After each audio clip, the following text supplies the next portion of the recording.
നമസ്കാരം. പിതൃസ്മരണയിൽ കർക്കിടക വാവുബലി തർപ്പണം ഭക്തിസാന്ദ്രമായി.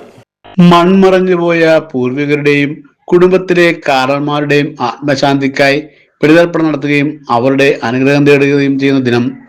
ഇതിന്റെ ഭാഗമായി വിവിധയിടങ്ങളിൽ പ്രത്യേക പൂജകളും ചടങ്ങുകളും നടന്നു. എരമലൂർ കോലശ്ശേരി ശ്രീകൃഷ്ണസ്വാമി ക്ഷേത്രം, കിഴക്കേ ചമ്മാട് ദേവീക്ഷേത്രം എന്നിവയിൽ നടന്ന കർക്കിടക വാവുബലിക്ക് നൂറുകണക്കിന് വിശ്വാസികൾ പങ്കെടുത്തു. കോലശ്ശേരി ശ്രീകൃഷ്ണസ്വാമി ക്ഷേത്രത്തിൽ നടന്ന കർക്കിടക വാവുബലിക്ക് ചന്ദ്രു മുല്ലത്ത് കണ്ണന്തന്ത്രി, കിഴക്കേ ചമ്മനാട് ദേവീക്ഷേത്രത്തിൽ നടന്ന ബലിതർപ്പണ ചടങ്ങിന് ക്ഷേത്രം മേൽശാന്തി രഞ്ജിത്ത് ശങ്കരനാരായണൻ, മഞ്ജുശാന്തി എന്നിവർ നേതൃത്വം നൽകി. കർക്കിടക വാവുബലി എന്നത് മലയാള മാസത്തിലെ 12ാമത്തെ മാസമായ കർക്കിടകത്തിലെ ഏറ്റവും പ്രധാനപ്പെട്ട ഒരു ആചാരമാണ്. ഇത് മൺമറഞ്ഞുപോയ പൂർവികരെയും കുടുംബത്തിലെ കാരണന്മാരെയും സ്മരിക്കുവാനും ബലിതർപ്പണം നടത്താനുള്ള ദിവസമാണ്.